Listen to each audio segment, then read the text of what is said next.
and welcome back to another video. Excellent. Excellent. Yes, indeed. Elementalist Versus Deathspeaker. But Annie will change her avatar when the video starts. Yeah. It's Sorcery right now, but it's Deathspeaker. Yeah. Okay, we're gonna look at Karl. We haven't seen Elementalist just yet on the channel, right? This is our first Elementalist. This will be our first appearance. Okay, so... good. And Deathspeaker we saw once. It was not successful for them at that time, but we'll see what happens. Yeah. Anything is possible. Yeah. So, just to say really fast, Karl had mentioned, right, that this deck is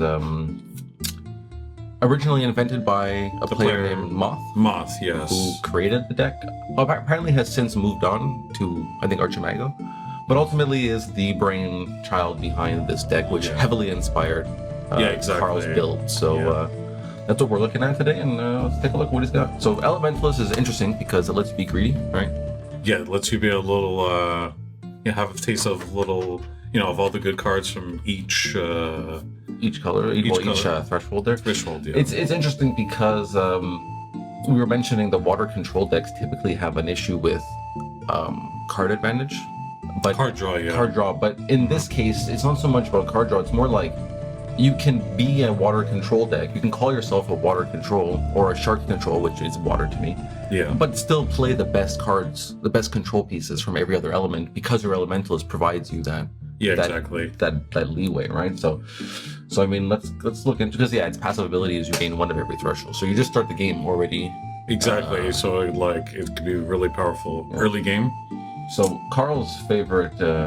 Well, I just love the Mariner's Curse and like the Lenten Fate. I mean, those two together. Yeah, Lenten can really mess your opponent. Especially the Fate, like could ruin the threshold of the opponent. Yeah. I mean, like I was even just telling you before, you can try to win. I won a game yesterday by wrecking the battle mage's air and fire threshold, and they just couldn't cast their spells anymore. They had the mana, but they couldn't cast their spells. A lot of double threshold requirements. You get absolutely smoked. And this also kills the minions when you play it, right? Well, it submerges them. So yeah, anything without submerge will pretty much. But Mariner's Curse is a very interesting card if no one's seen it, right? So it's an aura occupying the 4 sites. They have to be water sites for its effect to take place, because in the end you're submerging the minions that enter into those sites, which is extremely good with Riptide. Right? Riptide, yes, of course. So Riptide, you can use it strategically on your own character, your own minions or avatars to get them into strategic positions, or use it on your opponent's cards to bring them into your Mariner's Curse and just kill them. Trigger the Mariner's Curse. Yeah. And you get the draw card with Riptide, so that's always great. Yeah, exactly. The cantrip is amazing. When you got your ring and your stone, which makes a lot of sense in this deck, right? Because you're playing. This is why this deck probably. The stone, this is where it will probably shine really well. Yeah, everyone. And Karl always seems to love the Angel's Eggs there. These control decks are happy to have the life gain. Honestly, sometimes you see these cards with deal 1 damage, gain 1 life, and you don't really think too much of them, but they add up, especially the eggs. Every turn, my turn, your turn, it's happening, right? Yeah. The Princess fine. I mean, Princess is great, obviously. Kettletop, Land Surveyor. He's big into the 8 of these, right? Yeah, well, I mean, the 3 Kettletop and Leprechauns. Yeah. But anyways, that's pretty much the gist of the deck. Yeah, I mean, it's playing all these incredible cards, and common sense to find them all. Mesmerism takes control.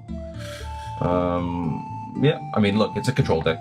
It's got a bunch of these insane cards, so let's see what Annie can do against it. Here's Annie's list. It's a Deathspeaker. So again, I think it's pretty similar to what we saw in the last video. There's not too many crazy ways to build. Actually, I'm talking absolute trash. A lot of this is totally different. This is a totally different list. Oh, is it? Yeah. So I mean, you got like a lot of the artifacts.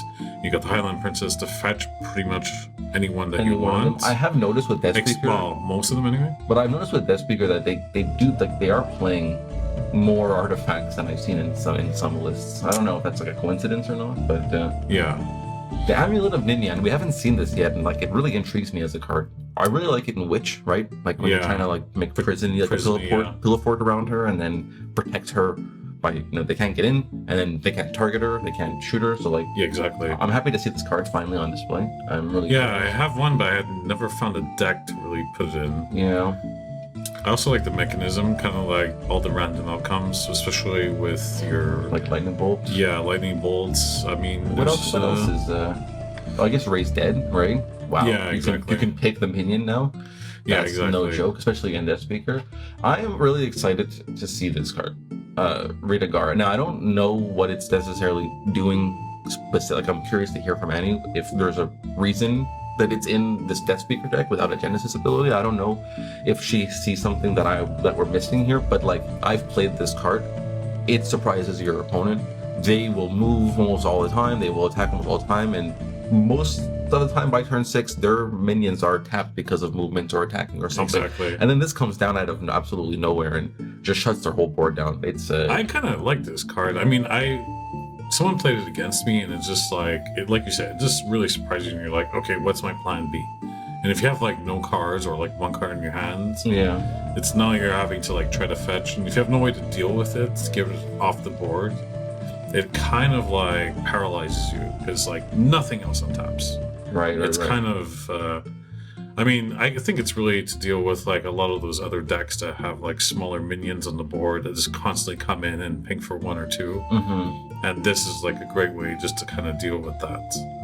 So, talking about why this card might be in the deck, I'm realizing now, like, with Rebex and Blunderbore and the Atlas Wanderer, this is a Giants deck. Oh yeah. Greatness, so, Titan is a Titan, giant. yeah. This is a giant. These guys have giant synergy, right? Mm-hmm. Blunderbore, whenever your giants kill something, they gain +1 power permanently.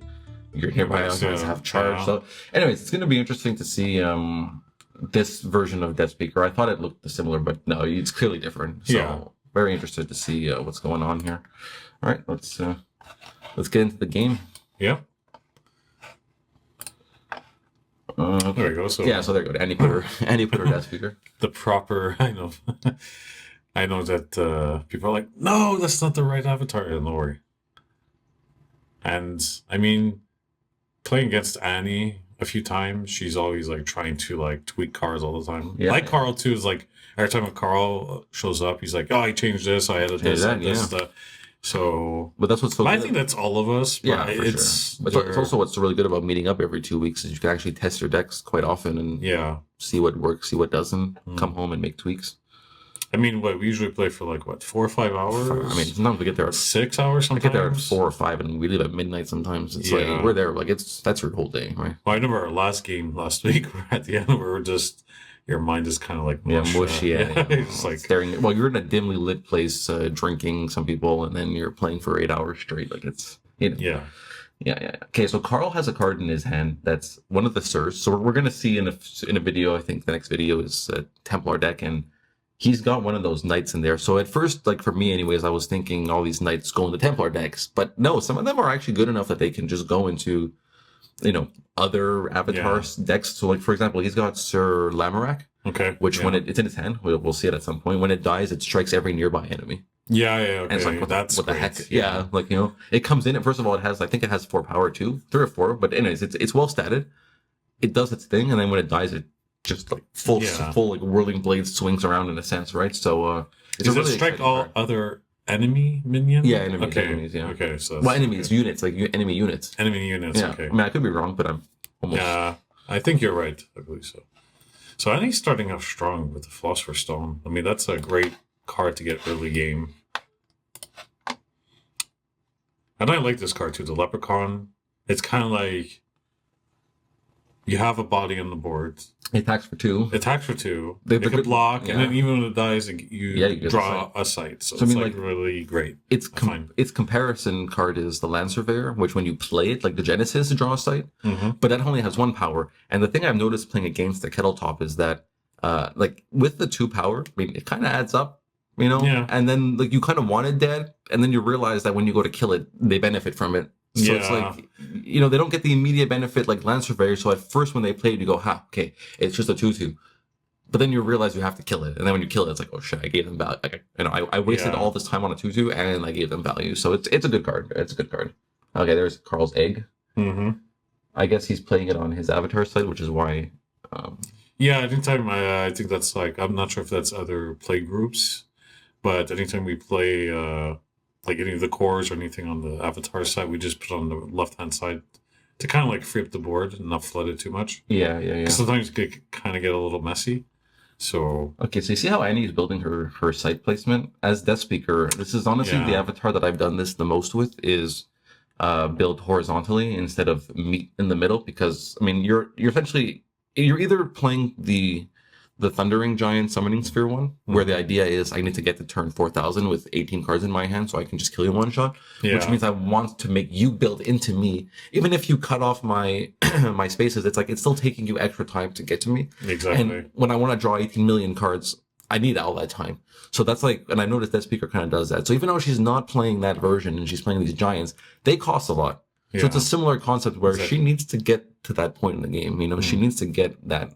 And to say, Annie has, like, she drew a stone opening hand, and then she drew Geistwood. Like, so, like, not only will she benefit from the Genesis effect, then it's just like, what luck drawing those two cards early game. Yeah. You know what I mean? Like, if there was one, like two cards that you really want to draw early game, and she happened to draw them, which is like pretty good for her. Yes, sir. I'd almost posit that the Geistwood is even the best draw in the deck, more than Stone for Deathspeaker. Like, that, I mean, she's not playing.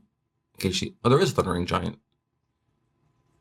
No, sorry, that's not the Djinn. Sorry, that's not the Djinn. But okay, interesting to be playing air, but not the Djinn. I didn't notice that during the deck. But anyways, the Geistwood. Yeah, honestly, you just like if you're no grand. Sorry, I'm a little bit lost for words here because I'm also wondering why there's no Grandmaster Wizard if you're playing air in Deathspeaker. Like Grandmaster Wizard. Maybe she wants to try something with giants. Yeah. Like a giant theme. But I'd almost even just cut the air at that point. No, I mean the Highland Princess is a thing, so it's hard to not play Highland Princess. In Deathspeaker, so don't. And then on top of it, like, see what I mean? Like, she just drew extremely well. Highland Princess, Stone, getting the core. Do you Geistwood, like? Do you think she needs the? Oh, again, no ring. Okay, I'm curious because it seems like you'd want to play the ring in this deck and with a Highland Princess. Because, like, I think I would have gotten a ring there if I had the ring in my deck. I don't think I need maybe take out the Undertaker engine and put like a Ring of Morgan instead. The what engine? Undertaker engine that she has. This thing. What is this? Burrow or unburrow, any combination. Okay, it costs 7. Yeah. I mean, we're trying things. We're trying things, so we can respect the. Yeah. But yeah, the Geistwood is insane, right? So the Geistwood, just in case we didn't actually speak about it, the Genesis abilities also trigger when they die. Yeah. So like you just basically play everything to that site. Yeah, you just drop everything. So like. And then when you use the Deathspeaker's ability too. Yeah, it comes in Genesis, and then so it's like it's so good. I've seen it. Was it you that played it once? I think you had it out, and I saw it actually. Like you kept triggering, and it's completely bananas. And the nuts thing about that game too, I think if I'm not mistaken, if I'm not jumbling my games, I think I also had Lady Isolde. Yeah, and it's like when I played on the thing. I play like Iso somewhere nearby the Geistwood. Then I play my characters to the Geistwood. You kill them, they come back in my hand because of Iso. Yeah. I replay them on the Geistwood. But doesn't it get banished? What's up? You're okay with the lady, but because you're bringing it back with the Deathspeaker, wouldn't the minions get banished? You get to banish it, I think. Where's the Geistwood is. Where's her Geistwood? The Geistwood. Genesis abilities here are also Deathrite. What's I mean? Like, is it because of the Deathspeaker? It's not dying. Yeah. No, but like, doesn't it have to die to trigger ISO? I mean, hopefully somebody watching can clarify that. I think to me it seems like ISO is only triggering when your minion is dead, like when it dies. If it dies, put it back in your hand. So if it dies, it should trigger the Genesis. That could be wrong. I mean, somebody please let us know, because that could be a game changer, right? Yeah. So. Okay, Karl, there you go. Karl's got his shark. So not much controlling able to happen here. And I think Karl also mentioned that Deathspeaker is one of the hardest matchups for this particular deck. I don't know if he's already made the tweaks to mitigate that a little bit, but certainly he's mentioned to me in the past that Deathspeaker is rough for him. Death Dealer. Okay, so now kill top triggers. Karl will draw a sight. So this is okay, honestly. Like, gets to keep one. I think they're debating whether or Kill not the all shark the other dies. minions, yeah. So the princess Yeah, so the shark will die. The princess died, which is good. She's just gonna replay because it, then right? she's gonna just replay, but then because it's also in the Geistwood, will now trigger. Yeah, well, that's true. It will trigger. And then she'll be able to get another. Yeah. Okay, so she's getting up to her like giant mana fast, right? This is interesting. Yeah. But just to say too, it's interesting to note because so I was going to say everything, but most things that occur in this game are region based, right? Like if you're above ground, you can't affect things that are underground or submerged. But in this case, the way that Death Dealer is worded, regardless of the region that you're in, you're still in the realm. And this card is just killing everything in the realm. So the shark does, I think they were talking about it. That might have been the combination that occurred. But no, that shark dies, which is interesting because generally speaking, it's hard to kill the spider. It's hard to kill the shark. Yeah. So actually, no, when I was playing against you last week, I realized with the giant shark is that, and being the first time playing water, is that playing the shark, but then when you play one of your other minions, the shark comes in. So it's like you really have to play it at a specific time. Yeah. And I learned that very quickly. I was like, oh, that's true. So I hope she's getting 2 artifacts here, right? Yeah. Wow. So did not need the extra card, or didn't play the Highland to the. So she just showed it and put it back in the banish zone. She didn't show where she was playing it. But that should be 2 searches, should it not? If you just play the Highland to the Geistwood, she'll enter Genesis, die right away. Or no, I mean. Unless Deathspeaker... So kill other minions. No, because she said kill all. She played the Death Dealer. Death Right ability triggers the princess. Yeah, which she went to get Amethyst. But then I don't think she used the Deathspeaker to then recast. But she because she just went to get the kite. She got because she went to get the core because it's on the Geistwood. Yeah. So playing the Death Dealer. Yes. She went to get the Onyx core. Yeah. No, she went to get the Amethyst core. Amethyst core? Yeah, it's in her hand. All right. And then after she went to get Kythera mechanism. Right. But the question, though, for me is like, now I'm wondering, Deathspeaker says, cast 1 dead minion each turn, and for 0 if you're at Death's Door. Whenever you summon a minion this way, banish it. Is banish not dying? So you don't actually re-trigger Geistwood on the banish?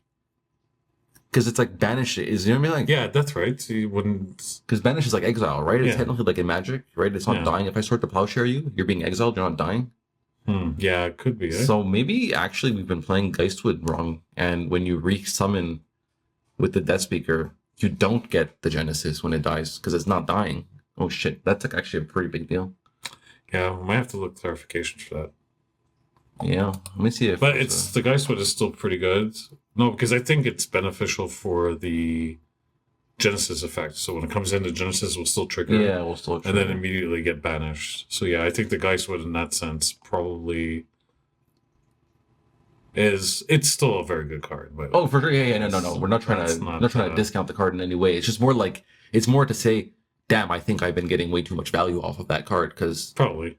You're just greedy. You just want to draw cards. I just want to draw cards. Yeah. Give me. This card is super good too. I mean, you can. Yeah, sorry. Yeah, no, go ahead. Yeah, I'll let you. No, sorry. I want to hear what you have to say too because. Yeah, I mean, you discard a card, and then with you know what I mean. Then you could just like recast it if it's a minion. Yeah. You could just discard the Genesis guys, right? And then it's a Genesis trigger.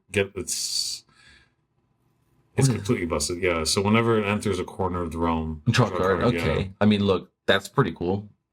You can't replay it with the Deathspeaker because it doesn't have a Genesis ability. No, you can still play it, right? Deathspeaker doesn't play only Genesis. Yeah. Fuck yeah. That's crazy. So yeah, you just replay it and draw another card. That's pretty good. But I mean, is that better? Is that worse than, again, not necessarily playing that version of the deck, but Apprentice Wizard is the same concept, right? It's but it costs 3 though. Apprentice Wizard costs 3. This card costs 2. Okay, finally a Rebex. I like this card a lot, Rebex. I never got to. I have a deck for it, but I never played it yet, and I'm really happy to see. So actually, I own a copy. I cracked one first nice. up. First beta box. I cracked one. And it's nearby ally, so that includes himself, so he has charge. So Well, bit of a bizarre move. She played the Rebex on her site and then moved it to her own site, as opposed to just playing it on that site. Am I missing something? Maybe it was just like instead of taking back, she just swallowed her. But I wanted to mention with the Sisters of Avalon, you could do some funky things with that card. Like, you know, you play it on turn 2. It's a 2 cost. You discard a Great Old One or some of those massive guys, right? And then you bring it back with Raise Dead. So turn 2 Sisters, discard your 8 cost guy, and then turn 3 Raise Dead, because it's early in the game, so maybe there's no other minions in the graveyards, and then you bring back an 8 cost on turn 3. Yeah, you just flood the board. Yeah, like reanimate it, right? You can reanimate. That's an interesting, like, real thing, and that's probably what she's trying to do every once in a while, right? Yeah. Well, I'm sure there's a lot of different combinations you could really benefit from the Sisters there. Yeah. Actually, here, we were talking about this before. Good to note how Lady Iso is written. It says, if a nearby allied minion would die, return it to hand. It doesn't say return it to hand instead. So, like, if it had used the word instead, I think that would negate the fact that it's dying. But the way that this is worded without the instead, I think it's like, no, it dies. Now put it in your hand. Yeah. So that's good. But it said would die, not banish. No, yeah, I'm saying like in terms of the Geistwood. Yeah. Like if you have her nearby a Geistwood and your minion on the Geistwood dies, it would trigger the Genesis because it is dying and then going to the hand. It's not a replacement effect, so to speak, for magic, right? Okay, so Annie's just pumping out these massive giants. It's real good, especially since they have charge 2 now. Yeah. So just kind of like.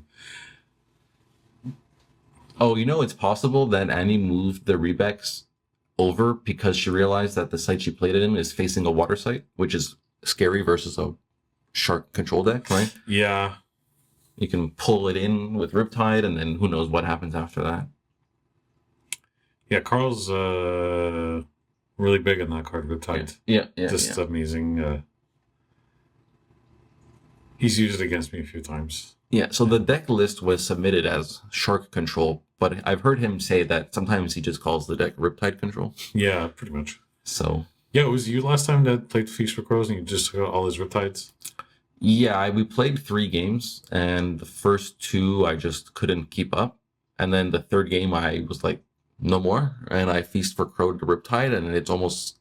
I don't want to make the comment that the deck crumbled without Riptide. It was just that suffered. like it noticeably suffered. It was it was like exactly. Like to the point where that is the only card I will name versus Karl is Riptide.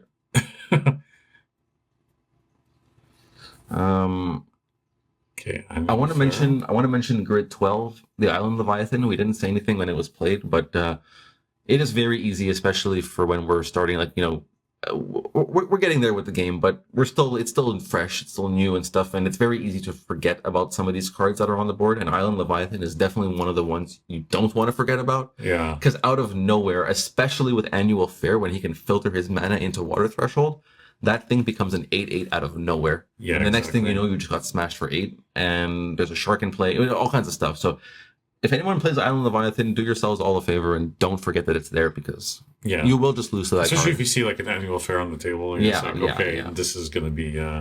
Because sometimes, you know, sometimes you're even thinking about the card and you just go, okay, but he's at 5 mana, so he's far away. But then it's like next turn, they just dump 3 mana into the threshold with the Annual Fair. So Karl played Mesmerism. So what is he... Gain control of target nearby minion. I think I saw him touch the Dirium Fomorians. Okay. Because I mean it's the only thing that's nearby anyway. Okay. So it's like okay. But that's good, right? 4 cost, take your 7 cost. I think I'm pretty happy with that. Yeah, I make that choice. And actually, I think the copy he's playing right now, I sold him. Sold it to him. Yeah. So if he wins because of this play, he owes it to you. You owe me, Karl, for listening. So these guys are expensive. There's one in water also. Same thing, 7 cost, 6/6, burrowing submerge that are giants. You know, it's expensive. 6 power is very good in this game, but burrowing and submerge is very, very, very interesting. It's always very hard to kill that card, right? Unless you have directly, like, because it has a high health, so the damage hard to kill it. You can't burrow it, can't submerge it. You have to take control of it. So Karl had the best answer, right? Possibly the best answer. Okay. He probably drew the best card for that situation. Spellcaster. Yeah. So if you sacrifice another. Oh wow! Can sacrifice all 3 of his things, other things. Oh no, Genesis. It's Genesis. No, I was gonna say, Genesis, Jesus. Can you imagine it? Can you imagine if the card just had that as an ability? Just sacrifice, sacrifice, sacrifice. And gain all those triggers from the Geistwood. Replay them the following turn. One turn after another.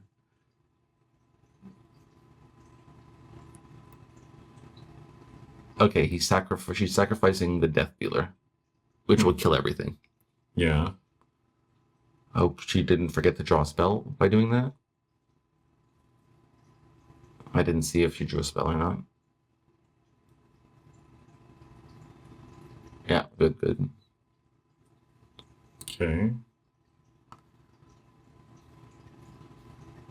Where is that discard coming from? Oh, the Avalon. Yeah, the Sisters of Avalon. Because everything that was at the Geistwood triggers, right? Yeah. Okay, so yeah, the Avalon makes her discard and then draw. Was that Call to War in her hand? Yeah. She has mentioned in the past, she's a big fan of this card, Call to War. Search your spellbook for an exceptional mortal. Ooh, mortal, not even minion. Which I guess makes sense thematically, Call to War. Yeah. Exceptional mortal, reveal it and put it in your hand. And there it is. She's using it. Well, so what's she gonna get? What mortals does she have? Giant. Oh, Death Dealer, but it's already dead. I mean, we'll see in a second, but see if I can find it first. Oh, Tragedy War Reward. What is that? Units nearby take no damage from magic spells. I don't know if that'd be There's this or maybe the Pilgrim. Yeah, draw some cards or another Avalon. Let's see. Iso is amazing in this deck. Yeah. This is probably what do I have to back this up is just my experience playing so far, but I would say this might be the best Lady Iso deck. Like you just any chance to with Geistwood and the Deathspeaker's ability, any chance to just replay your Genesis cards is just insane. She's insane in almost any deck, but like this deck specifically.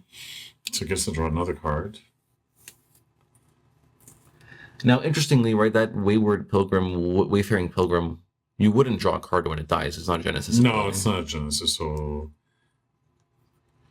which is I think it's the only corner that you could play. It's like understand. Then playing Common Sense. Jesus. The site placement is very bizarre in this game. I'm not saying it's bad or anything. Everyone had to do what they had to do, but this is. I don't think we've seen this. This arrangement of sites yet. So getting Bury. Is that just a preemptive protection? Right, like between Lightning Bolt, Disenchant, or even Vile Imp.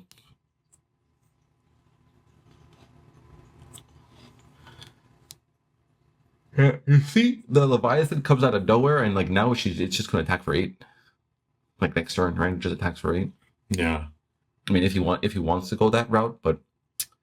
And also that Angel's Egg is doing work. Again, we're not talking about it, but like I saw him at 14 before, and now he's at 17, right? Like, yeah. And he makes value play. It's all good. She gets to turn her deck. She gets to see she gets to do her thing.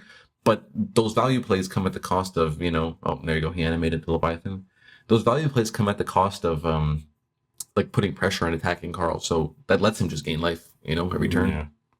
So he's just slowly, creeping back up and. Yeah, oh my god. Okay, I was going to say, I'm a little bit surprised that he animated that one instead of just waiting one more turn to get the next one. But then again, you could just do them both, right? One after the next. Yeah. But Riptide seems real good. Yeah, okay. So yeah, there you go. Grapple shots. But that's what I'm saying, right? Like, you were at 16, everything was good. Now it's like you're at Death's Door next turn. Yeah. So she really needs to... Oh no, you're at Death's Door right now because Grapple Shot strikes. Of course, I know this. Of course. So it strikes and then and then he attacks. Yeah. So now you're just at Death's Door. Like, now what? And like same thing, right? Now there's the next one on grid 7. If Karl has another Riptide, he just brings it in anywhere because Pristine Paradise is a water site, so that can pull it in. One more Riptide and you're just this Deathspeaker needs to fly away, 7 League Boots just yeah, 7 League Boots just freaking bring it all the way to grid 15 or something. But I'm saying like that's what I'm saying. Like the Iron Leviathan, it just sits there, and then all of a sudden you're at death's door. So don't forget that card is on the field if your opponent plays it. Very, very important to keep that card in mind. So now I guess she can Deathspeaker, Death Dealer. I mean, right? Deathspeaker for 0. She's on Death's She's on Death's door, so yeah, that's true. Death Dealer for 0. Yeah, so you can do that for 0. Probably gonna get something to kind of help. Okay, yeah, no reason. So that's that berry she got last turn, right? Yeah. Okay, so maybe I wonder. Maybe she common sensed for it because she smelled the Leviathan. Maybe it was like I need to deal with it. I can't deal with it. So I need to find something that's gonna help me. Yeah. Just a shame that it took 16 damage in one turn, right? Instead of only 8. She probably figured she might have like 2 turns, but seeing the grapple shot striking. Oh, she's not gonna draw a card for that because it's not a. Yeah, why'd you draw a card? Yeah, I think that's a mistake because it's not a Genesis. But even then, it wouldn't. Even if it was a Genesis, she didn't enter the realm for the first time. Yeah.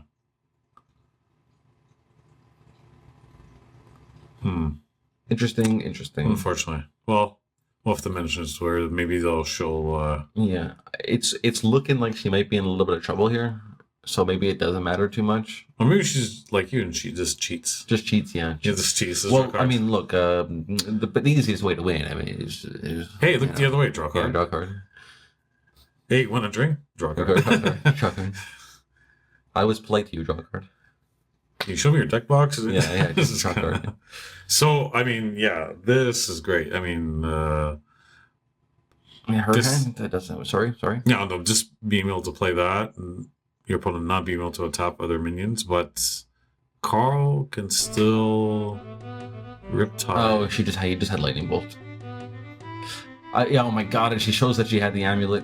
So yeah, I don't know if the giant was necessarily a good card to play. Like I don't know what it was. Like like if you were, especially since you buried anyways, maybe you just have to play the giant to negate the Leviathan. Yeah. And then you play your amulet because you're only dying. If you can get rid of the minion, like he's far away from getting to you, so like you're basically only dying to direct damage. So maybe the amulet, especially when it's in your hand, just kind of feels bad to die to direct damage when you have the exact card that negates that. Yeah. So that's a little bit unfortunate. Maybe she just figured maybe if I can just survive one more turn, I'll have a 6/6 in play. Yeah. And if he animates that Leviathan and comes into attack, it'll be tapped, so it won't be untapped. So she was just thinking I'll be greedy for one little turn. But I think we've all been there, but unfortunately, Karl had the damage. I will say, one little, it does irk me a tiny little bit that I could play. I being the player, could play so strategically, maneuver your board, your sights, get your avatar out of the way so it just can't get killed. You're at death's door, you prolong the game, and then all of a sudden, just a little projectile comes in and kills. It feels a bit, especially if it's something that deals only 1 damage, not 3 or 4, and you're just really? Like the ring, right? The ring. You just give, like I was saying, a Death Illusionist, give it the ring and just pick. Yeah, that's the game, and it doesn't change the fact that Death's Door adds such a unique layer to this game that we haven't seen in many. So we'll have to revisit also the Geistwoods with the Death Rights. With the banish, right? The banish versus So probably will. As much as I like that card, I think it's something to consider. Maybe clarify. I mean, the only difference is you're not drawing 12 cards off your Grandmaster Wizard. You're drawing 9. Well, if you play it, it dies. You play it again, so you get 9 cards instead of 12. I mean, it's rough. But all right, well, that's 2 Deathspeakers, unfortunately, eating the dirt. Maybe the third time's the charm. Third time's the charm. All right, we'll see you in the next one.